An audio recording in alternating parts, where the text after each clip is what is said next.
जवाब दे दीजिए। नहीं, ये सुन लीजिए, ये कैसे भड़काऊ बयान दे रहे हैं। क्या ये लोग नहीं आते कानून के दायरे में? तीन राजा साहब, तीन राजा जो पूरे देश का माहौल खराब कर रहे हैं, इनके खिलाफ कोई कानूनी कार्रवाई नहीं होगी। अगर कोई मुसलमान बोल देते हैं उनके खिलाफ कानूनी कार्रवाई होगी। क्यों तीन राजा के खिलाफ कार्रवाई नहीं हुई क्या?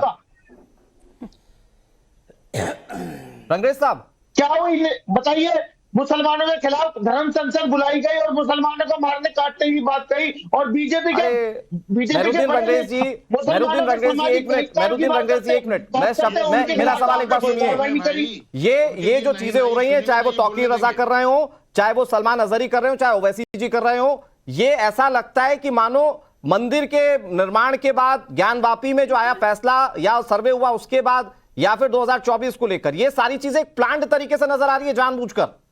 रंगरेज जी देखिए अनुराग भाई, मैं एक बात बहुत अच्छे से बताना चाहूंगा कि पूरे देश का अमन चैन कौन खराब करना चाहता है? ऐसे संगठनों पर बैन लगना चाहिए, वीएचपी, बजरंग दल और ऐसे, ये पूरे देश का माहौल खराब। नहीं, मौलानाओं पर बैन नहीं लगना चाहिए ना। मौलानाओं पर बैन नहीं लगना चाहिए करने वाले मस्जिदों में जो है। नहीं, आप कौन होते हैं बैन करने वाले? आपकी संस्थाओं पर किसी ने बैन लगाया अभी तक? आपकी संस्था, आपके वक्फ बोर्ड पर किसी ने बैन लगाया अभी तक? आप कौन होते हैं कहने वाले कि बजरंग दल वाले अशांति फैलाते? आपके तौकीर रजा कह रहे हैं इस बात को कि हमारा जो देश का कानून है हम उस पर भी विश्वास नहीं करते क्योंकि वो सरकार के इशारे पर काम करता है। आप अपने ही देश में रहकर अगर आप इस देश को अपना देश कहते हैं और फिर आप ये भी कहते हैं कि हम इस देश के कानून पर विश्वास नहीं है। प्लीज ओवरलैप मत कीजिए। एक मिनट, मेहरुद्दीन रंगरेज, पहले तो एक महिला से बात करने की तमीज सीखिए। सॉरी टू से आपके साथ इतनी चर्चाओं में बैठे, ये प्लीज मत कीजिए। कहां आप लोग अपनी शालीनता खो देते हैं?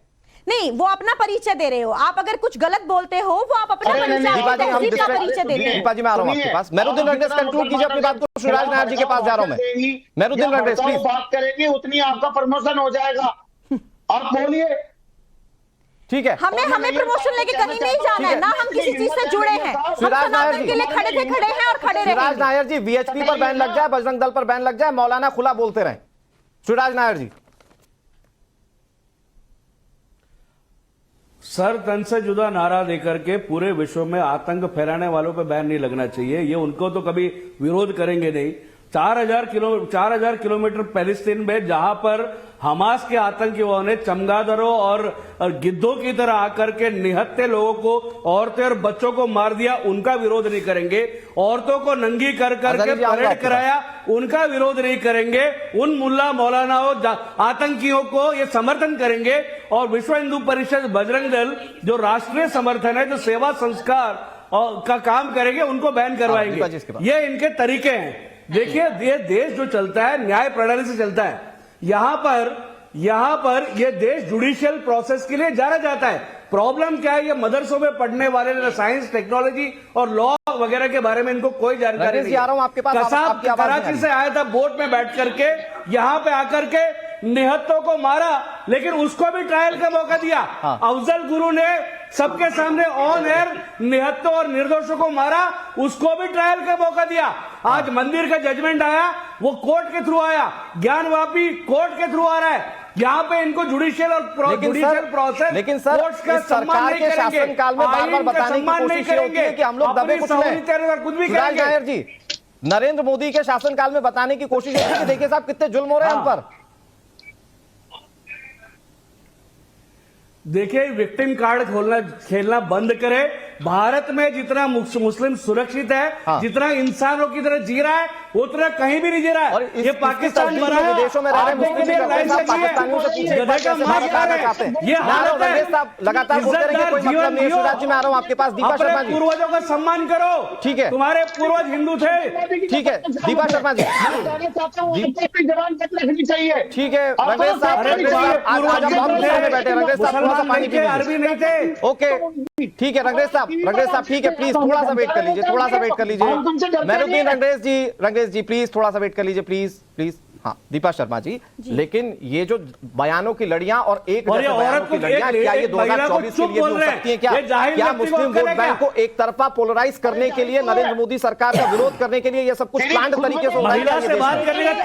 बताती हूँ, जब विपक्ष ने आने से छोटी सी बात, रंगरेज जी शांत प्लीज। हाँ, विपक्ष ने राम मंदिर के प्राण प्रतिष्ठा समारोह में आने से मना किया, उस समय कुछ मुस्लिम भाई ऐसे भी थे जिन्होंने इस बात का विरोध किया और ये कहा कि इतना बड़ा सौहार्द का काम और इतने वर्षों के बाद ये काम हो रहा है, तो जो कांग्रेस की सरकार में थे या जो कांग्रेस के, एक मिनट मेरी बात पूरी हो जाने दीजिए, मैं किसी की टर्न में नहीं बोली, इन्हें बोलने दीजिए। तो उन्होंने ये कहा, उस मुस्लिमों ने भी ये कहा कि सरकार का या विपक्ष का ये बहुत गलत कदम है, उन्हें वहां जाना चाहिए था, और हम इसमें उनका अभिनंदन करते हैं मोदी सरकार का कि उन्होंने ये इतना बड़ा ऐतिहासिक कार्य किया। जो सच्चे मुसलमान हैं, जो सच्चे भारतीय हैं, मैं सबसे पहली बात ये कहूंगी, अगर आप भारत देश में रहते हैं तो आपको ये परिचय देना चाहिए कि हम इस देश के कानून का सम्मान करते हैं, हम इस देश की हर जो कानून प्रणाली है उसका सम्मान करते हैं, या उसका जो भी ऑर्डर आता है उसका सम्मान करते हैं। आपके तौकीर रजा इस बात का समर्थन, ये बात कहते हैं कि जो ज्ञानवापी पर फैसला आया है वो सरकार के दबाव में कोर्ट ने दिया है। जब आप इस देश के कानून पर भी सवाल उठा रहे हैं, आप इस देश की कार्यप्रणाली पर सवाल उठा रहे हैं, आप इस देश की सरकार पर सवाल उठा रहे हैं। ये जो हो रहा है दीपा जी, मैं चाहूंगा एक संक्षिप्त रिएक्शन आप इस पर दे दीजिए। ये जो हो रहा है, क्या ये मुस्लिम वोट बैंक पर बिल्कुल पकड़ जो ढीली हो रही है उसकी वजह से डर बैठाकर ये सिर्फ वोट बैंक खींचने की कोशिश है? 2024 के सारा ये जो फंडा इन्होंने बनाया है, ये सब इसीलिए बनाया हुआ है कि एक प्लान तरीके से हर मुसलमान को भड़काने के लिए, और जो पढ़े लिखे नहीं है वही भड़केंगे, इनको पता है। वरना जूनागढ़ में जो ये भाषण दिया जा रहा है कि काफिरों ये मत समझना कि हम चुप बैठे हैं, जब ये शांति भंग होगी या जब ये चुप्पी टूटेगी तो बहुत कुछ होगा, तो ये डायरेक्ट धमकी तो दे रहे हैं आप, और क्या कर रहे हैं? ठीक है, तो अजहरी साहब, अगर ये धमकी गैर मुस्लिम कोई दे दे तो उस पर कार्रवाई हो जाए, वीएचपी पर बैन लग जाए, बजरंग दल पर बैन लग जाए, लेकिन जो मौलाना सीधे तौर पर अंजाम भुगतने की धमकी मंच से दे देते उन पर बैन नहीं लगना चाहिए। उन मौलानाओं का समर्थन करेंगे हमारे साथ बैठे बुद्धिजीवी लोग, ऐसा है क्या? दीपा शर्मा जी, जिस तरह से अभी आपने बताया, बहुत सारे मुस्लिम लोग जो थे वो अयोध्या में जो बन रहे मंदिर का समर्थन कर रहे थे, वो मुसलमानों को नसीहतें कर रहे थे। इसी तरह से जब मस्जिद टूटी थी और जब फैसला आया था, जब मंदिर बनने के लिए जा रहा था, बहुत सारे हिंदू मंदिर बनने का भी कर रहे थे विरोध और मस्जिद टूटने का भी किया था विरोध। उन हिंदू भाइयों को भी कभी चैनलों पर लेकर के आई है सुनवाई हमने। दूसरी बात, मौलाना ने जो कहा है, मैंने मौलाना की बात का समर्थन नहीं किया। यही कहा कि मौलाना ने जिसके लिए बोला हो, इस तरह के अल्फाज इस्तेमाल नहीं करना चाहिए। मैं कम से कम सपोर्ट करता हूं कि आप अगर कंडेम कर रहे हैं तो ये सबसे अच्छी चीज है। इस तरह की बात नहीं करना चाहिए। लेकिन भाई अनुराग भाई, सुन तो नहीं, मेरा जो दर्द है उसे आप सुन लें।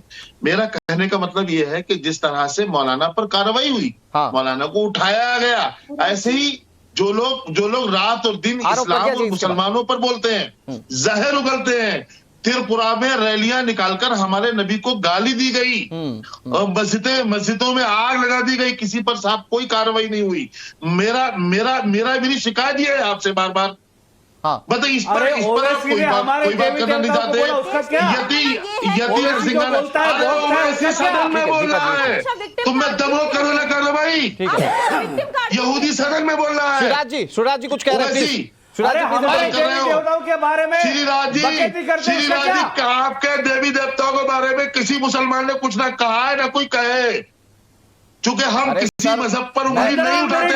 ये काम आपका है, ये आग लगाने का काम आपका है, हिंदू परिषद का है, आप जैसे लोगों का है, जहर उगलते करके चैनलों पर मुसलमानों के खिलाफ।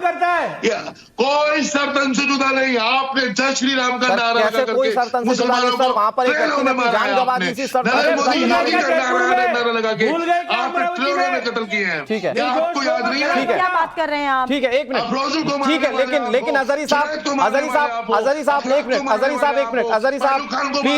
प्लीज, ओके, आप साथी प्रज्ञा जी, लेकिन अगर अजहरी साहब, चूंकि हमारे देश के नागरिक हैं, वो हमारे भाई बंधु हैं वो, और अगर उनकी ये शिकायत है कि भैया हमारे देवी देवताओं पर कटाक्ष टिप्पणी क्यों, तो शायद इन शिकायतों पर भी बात होनी चाहिए।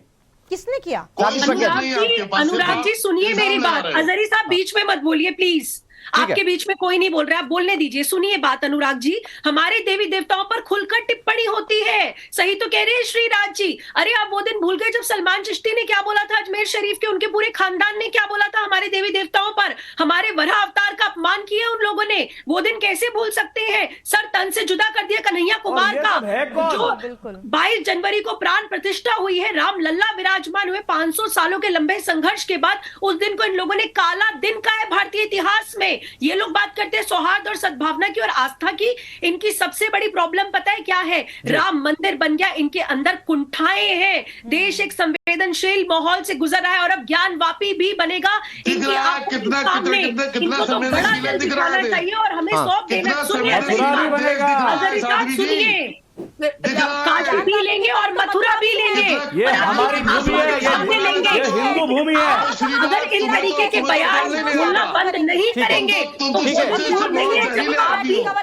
रंगरेज साहब, रंगरेज साहब क्या जवाब देंगे? वो कह रहे हैं कि हिंदू देवी देवताओं को या हिंदू धर्म को तो टारगेट बहुत पहले से किया जाता रहा है। किसी ने नहीं किया। देखिए, मैं एक बात कहना चाहूंगा अनुराग भाई, हाँ, कि मुसलमान कभी भी देवी देवताओं के बारे में बुरा नहीं कहते, क्योंकि हमारे पैगंबर साहब ने भी कहा था कि किसी के भगवान के बारे में गलत शब्द नहीं कहने चाहिए, और हम नहीं कहते। हाँ। अगर कोई इस तरीके की कोई बात करता है, अच्छा, मुझे एक बात बताइए।